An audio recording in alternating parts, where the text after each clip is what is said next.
किशन हुड्डा थे, उनके बेटे, क्या इनको टिकट मिल पाएगी? 21 साल से कांग्रेस पार्टी को उन्होंने खून पसीने से सींचा है और मेरा हक बनता है, मेरा अधिकार है टिकट मांगना। मैं कांग्रेस से टिकट मांगता हूँ। अगर वो टिकट देंगे, चुनाव लड़ेंगे, सभी उम्मीदवारों की जमानत जब्त कराएंगे।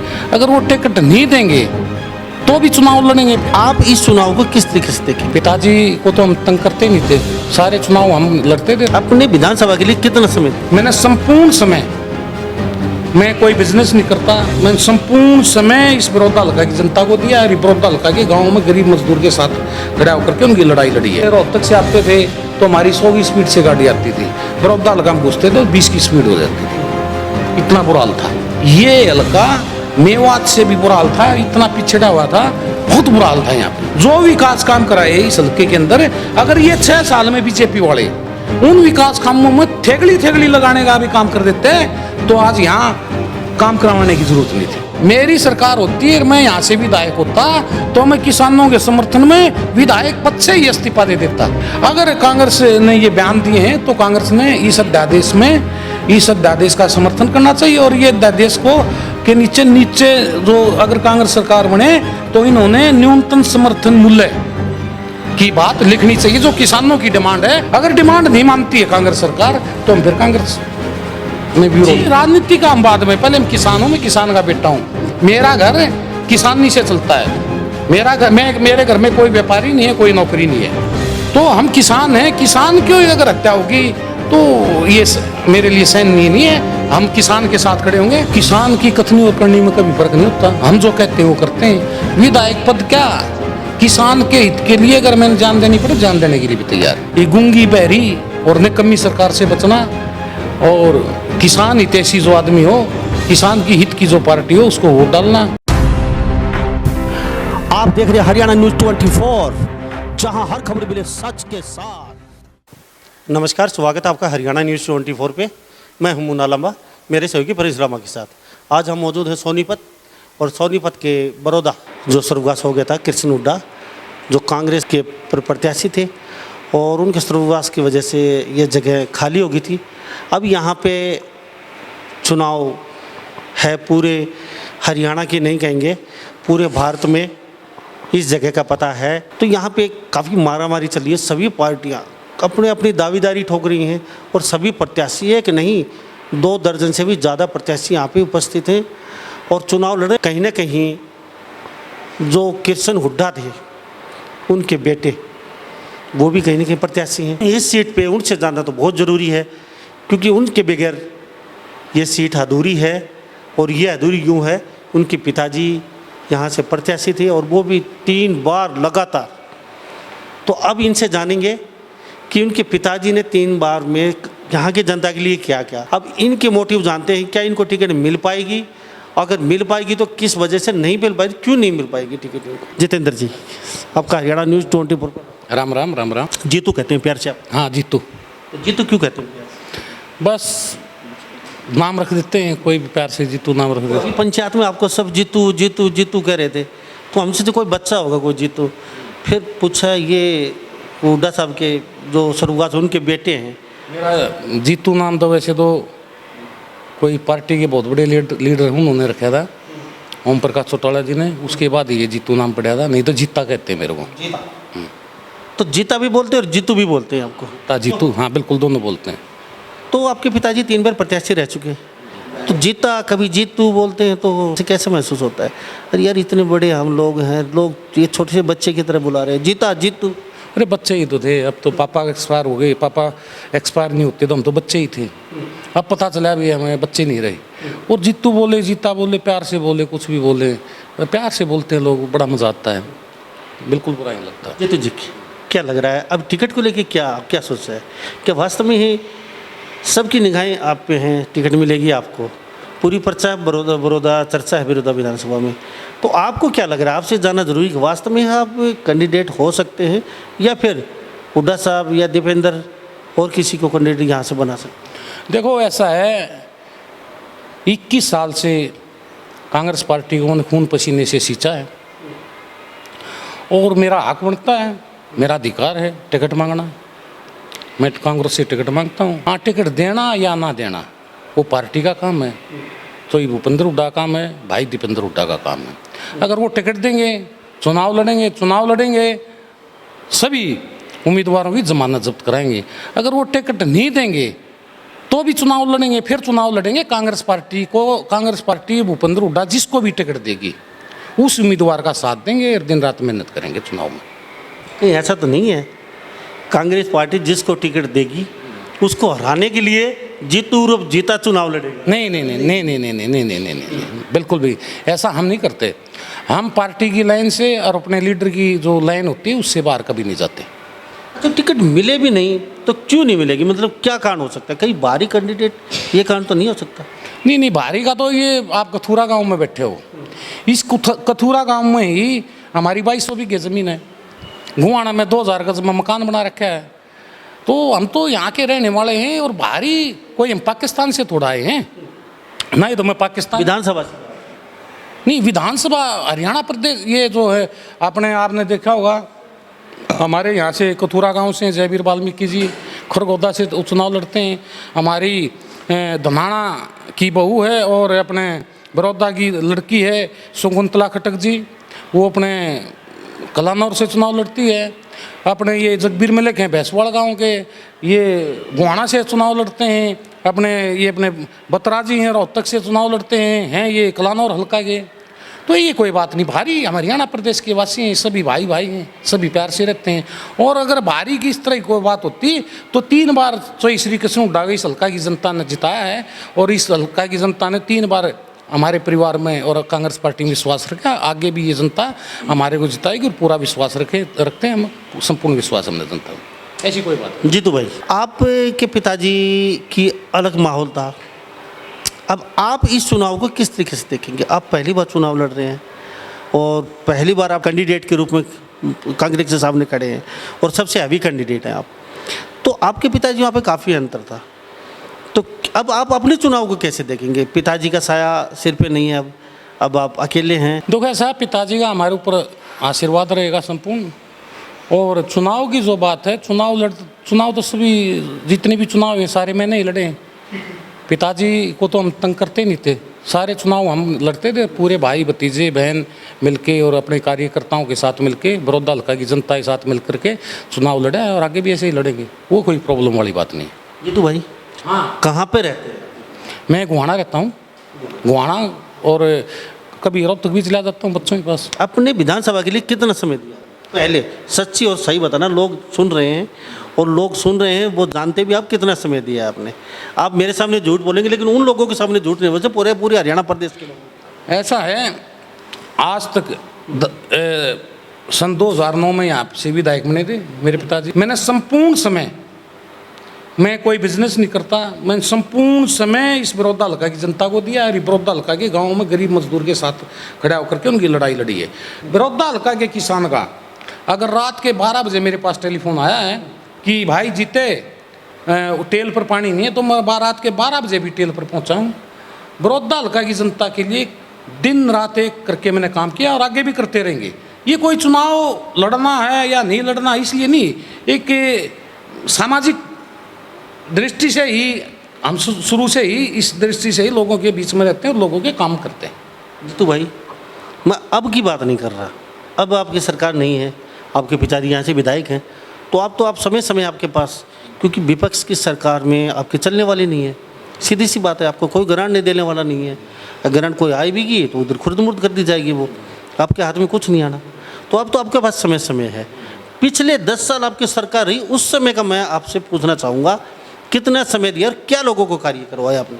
पिछले 10 साल जो सरकार हमारी रही, पिछले 10 साल में 5 साल तो मैं कलोई हल्का में था। बिजली के तो ये हालात थे, एक जैसे छानी काटनी है, किसान छानी काटता है तो एक गंडासा के पास खड़ा हो जाता था, एक भाई गेट पर खड़ा हो जाता था, एक भाई खंबे के ऊपर चढ़ जाता था, खंबे वाला रुक्का मारता, आई वो जो गेट पर खड़ा कर भीतर पूछता, आई बोला नहीं आई। ये हालात थे। लाइट का तो इतना बुरा हाल था, पूछो मत ना। सबसे पहले तो यहाँ पर हमने 11-12 नए पावर हाउस बनवाए और बिजली को कार्य सुचारू रूप से किया। खंबे मंगवाए, हजारों केबल लगवाई, नए तार पुरवाए, नए कनेक्शन करवाए, उसके बावजूद फिर ये रोडों का इतना बुरा हाल था। हम जैसे रोहतक से आते थे तो हमारी 100 की स्पीड से गाड़ी आती थी, बरौदा हल्का हम घुसते तो 20 की स्पीड हो जाती थी, इतना बुरा हाल था। तो फिर गांव टू गांव 24 फुट चौड़े रोड, नए रोड बनवाए, और इतने रोड बनवाए कि कोई गांव ऐसा ही नहीं है जिसको 24 फुट से हमने 2-3 जगह से नहीं जोड़ा हो। उसके बावजूद किसानों की बहुत बड़ी प्रॉब्लम थी खेत में जाने की। जितने कच्चे रास्ते थे बरौदा हल्का के, सभी कच्चे रास्तों को जो खेतों में जाते थे उनको पक्का कराने का काम किया। फिर जितनी गलियां थी गांव में गए, जैसे कथूरा गए, बनवासा गए, उलाना गए, तो जैसे गांव वालों के भी 2 करोड़ रुपए से गांव का विकास हो जाएगा, इसमें गलियां बन जाएंगी, चौपाल बन जाएगी। जिस गांव में 2 करोड़ की डिमांड करी वहाँ पर 6 करोड़ रुपए दिवाने का काम किया चौधरी भूपेंद्र हुड्डा ने और चौधरी श्री कृष्ण हुड्डा ने, भाई दीपेंद्र हुड्डा ने। गाँव में मैं घूमता था, गाँव की शिकायत में लेकर के आता था, अपील करता था हाथ जोड़ करके विधायक से, चौधरी भूपेंद्र हुड्डा से, पैसे वो देते थे और लोगों के काम हुए। जैसे यहाँ आपके नज़दीक उलाना गाँव है, उलाना गाँव में 5 साल के अंदर विकास जो पंचायत के काम करने के लिए 12.5 करोड़ रुपए दुआए, 12.5 करोड़ रुपए। इसी तरह अनेक गाँव में करोड़ों रुपए हर गांव में दिए हैं। इसलिए दिए क्योंकि ये हल्का मेवात से भी बुरा हाल था, इतना पिछड़ा हुआ था, बहुत बुरा हाल था यहाँ पे। और इस हल्के के अंदर जो हमने विकास काम कराए, भाई दीपेंद्र हुड्डा ने, भूपेंद्र हुड्डा ने, श्री कृष्ण हुड्डा ने जो विकास काम कराए इस हल्के के अंदर, अगर ये 6 साल में बीजेपी वाले उन विकास कामों में थेगली लगाने का भी काम कर देते तो आज यहाँ काम करवाने की जरूरत नहीं थी। आप किसानों के पक्ष में अब तक आपके जो राष्ट्रीय जो अध्यक्ष है पार्टी के, उनने अब तक एक बात सुनी, कोर्ट में अब तक लिख के नहीं दिया है, सुप्रीम कोर्ट या हाई कोर्ट में जहाँ भी हुआ अब तक उन्हें रिटर्न में नहीं दिया है, हाँ हम किसानों के साथ हैं, हम खड़े मिलेंगे और ये अध्यादेश कैंसिल होना चाहिए। देखो ऐसी बात नहीं है, किसान के हित में कांग्रेस सरकार ने बहुत सारे काम किए हैं। किसान का गन्ने का भाव 117 रुपये क्विंटल था, 340 रुपये जो करा ये किसान की देन है। 640 का भाव था गेहूँ का और 1400 रुपये का भाव करा ये किसान की, तो भूपेंद्र हुड्डा, दीपेंद्र हुड्डा और कांग्रेस की देन है। तो अब यहाँ से आपकी सरकार आ भी जाती है तो इस सीट पर काफ़ी दारोमदार है, लोगों की एक धारणा बना ली है जो बरौदा सीट जीतेगा चुनाव अभी जल्दी हो जाएंगे और वो ही सरकार आगे आने वाले समय में आएगी। ये लोगों की एक मिथ्या एक धारणा है पूरे हरियाणा प्रदेश में, भाई बरौदा सीट जो जीत जाएगा सरकार उसी की बनेगी, बहुत जल्दी बन जाएगी। आपकी सरकार आ भी जाती है, पहले भी आपकी सरकार कई बार आई है और गई है, स्वामीनाथन रिपोर्ट आपने भी लागू नहीं की। लेकिन अब बताइए अब क्या कहेंगे आप, मतलब आपके जो आला कमान के जो सुप्रीमो हैं, क्या मतलब आप करवा पाएंगे? हाँ जी, किसानों के एक कलम से आप कर दीजिए जो भी। देखो ऐसा राहुल गांधी ने भी बयान दिया है, भाई ये किसानों के साथ घोर अत्याचार हुआ है, किसानों की हत्या है। चौधरी भूपेंद्र हुड्डा का भी और भाई दीपेंद्र हुड्डा का भी बयान है कि ये किसानों की के साथ घोर अन्याय, ये हत्या हुई है। और हमारी अध्यक्षा है ये कुमारी शैलजा ने भी कहा है कि ये किसानों की हत्या है। तो राष्ट्रीय प्रवक्ता हमारी कांग्रेस पार्टी के उन्होंने भी बयान दिया है। देखो ये मैं तो देखो विधायक बनूंगा या नहीं बनूंगा पता नहीं मेरे को, तो टिकट मिलेगी या नहीं मिलेगी।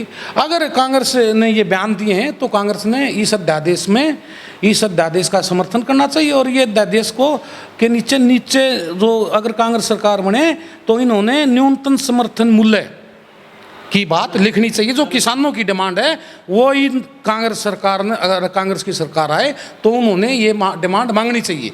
अगर डिमांड नहीं मानती है कांग्रेस सरकार तो हम फिर कांग्रेस में विरोध की बात। जीतू भाई, आज आपकी सरकार नहीं है, आप पंचायतों में पहुँचे, बहुत खुशी हुई। अगर सही दिल पे हाथ रख के बताना, आपकी सरकार होती आज और ये किसान यहाँ बैठे होते और आप यहाँ से विधायक होते, सच्चे दिल से बताना, क्या आप किसानों के साथ बैठते? दिल से जवाब देना, सही जवाब देना। मैं शुरू दिन से ही किसान के साथ बैठता और किसान, अभी आपकी सरकार होती तो और आप यहाँ विधायक होते तो, मेरी सरकार होती है मैं यहाँ से विधायक होता तो मैं किसानों के समर्थन में विधायक पद से ही इस्तीफा दे देता। अगर ऐसा कोई भी काला कानून किसानों के खिलाफ लाया जाएगा तो मैं विधायक पद से ही इस्तीफा देता, क्योंकि राजनीति का हम बाद में, पहले मैं किसान हूँ, मैं किसान का बेटा हूँ, मेरा घर किसानी से चलता है, मेरे घर में कोई व्यापारी नहीं है, कोई नौकरी नहीं है, तो हम किसान हैं। किसान की अगर हत्या होगी तो ये मेरे लिए सहनीय नहीं है। हम किसान के साथ खड़े होंगे। अब भी जैसे पिपली में गए थे, पिपली में मैं जा रहा था, रास्ते में सैनीपुरा में हमारे को गिरफ्तार कर लिया था। रुखी धरना दिया, उसमें भी मैं साथ बैठा था। ये मदीना धरना दिया, उसमें भी साथ बैठा था। पहले मैं किसान हूँ, किसान का बेटा हूँ, उसके बाद मैं राजनीतिक आदमी। जीतू भाई, शायद ही आपको टिकट मिल भी सकती है। आप पे आकलन लगा रहे हैं पूरी बड़ौदा विधानसभा की, अगर जीतू को टिकट मिलेगी, जीतू को मिलेगी तो बहुत खुशी हुई। हम भी चाहते हैं आपको टिकट मिले और यहाँ से प्रत्याशी बने, और पूरा बड़ौदा विधानसभा देख रहा है। जो आप बोल रहे हैं इन बातों में शायद ही खरे ज़रूर उतरेंगे, नहीं तो हम आपके सामने हमेशा माइक लिए खड़े मिलेंगे, ये वादा है हमारा भी। ऐसा है, मैं किसान का बेटा हूँ और किसान की कथनी और करनी में कभी फर्क नहीं होता। हम जो कहते हैं वो करते हैं। विधायक पद क्या, किसान के हित के लिए अगर मैंने जान देनी पड़े, जान देने के लिए भी तैयार है। ये तो भाई आखिरी प्रश्न मेरा रहेगा, अब यहाँ क्या विकास कार्य होने चाहिए थे जो बहुत ज़रूरी हैं बड़ौदा विधानसभा के हर गांव के मोटे मोटे जो विकास कार्य और मूलभूत जो समस्या पूरे विधानसभा की ऐसी क्या है जो अटकी हुई है और इस सरकार में बहुत निहायत जरूरी थी किसानों के मुद्दे को छोड़ के? देखो, जो गांव में है, गांव में एक तो पीने के पानी का बहुत बुरा हाल हुआ। सभी गाँव में, सभी गांव में जो अंदर का पानी है, धरती नीचे वाटर है, वो अच्छा नहीं है। आपने पहले क्यों नहीं? पहले मैंने यहाँ से मैंने ही शुरुआत करवाई थी। ये शुरुआत भी मैंने ही करवाई थी। हरियाणा सरकार को प्रस्ताव भिजवा था मैंने पब्लिक हेल्थ के द्वारा कि 1400-1300 फुट पे मैंने चेक करवा था पानी अपने लेवल से, अपने हिसाब से। अब 1300-1400 फुट पे यहाँ मीठा पानी है, तो वहाँ मैंने पब्लिक हेल्थ से एस्टीमेट बनवा के 1400 फुट पर ट्यूबवेल लगवाने के लिए हरियाणा सरकार के पास भेजा था। तो हरियाणा सरकार ने कहा था उस समय कि भाई हम इतनी गहराई पे ट्यूबवेल नहीं लगा सकते, कहीं भी इतनी गहराई पर ट्यूबवेल नहीं लगते और नहीं हम लगा सकते। उसके बाद मैंने बड़ी मेहनत की, बड़ा संघर्ष किया। भाई दीपेंद्र हुड्डा से मैंने रिक्वेस्ट करी, सोई भूपेंद्र हुड्डा से मेरे पापा ने रिक्वेस्ट करी, तो उसके बावजूद यहाँ 1300-1400 फुट पर उस टाइम 15-20 ट्यूबवेल लगवाए थे। पर वो ट्यूबवेल लग गए थे, उनमें सुचारू रूप से पानी आ रहा था। और ट्यूबवेल लगवाने थे बहुत सारे। उसके बाद हमारी गवर्नमेंट चली गई।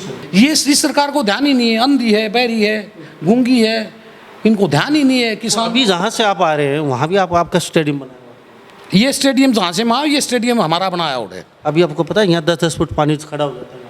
नहीं, अब 10-10 फुट पानी खड़ा होता। हमारे समय में ये यहाँ कथूरा गांव के हैं, 10 फुट छोड़, यहाँ पे 1 इंच भी पानी नहीं खड़ा होता था। यहाँ 10 फुट पानी क्यों खड़ा होता है? क्योंकि इन्होंने सिंचाई का जो इन्होंने फल रखती है, फल की निकासी का प्रबंध ये इसने बीजेपी गवर्नमेंट ने नहीं करा। हम तो पंप हाउस रखवा, पंप जेट रखवा देते थे और तुरंत साथ के साथ पानी निकल जाता था। जीतू भाई, बहुत खुशी हुई आपसे बातचीत करके। आखिर में क्या कहोगे आप? लोगों से मैं एक ही बात कहूँगा, ये गूंगी, बहरी और निकम्मी सरकार से बचना, और किसान हितैषी जो आदमी हो, किसान की हित की जो पार्टी हो, उसको वोट डालना।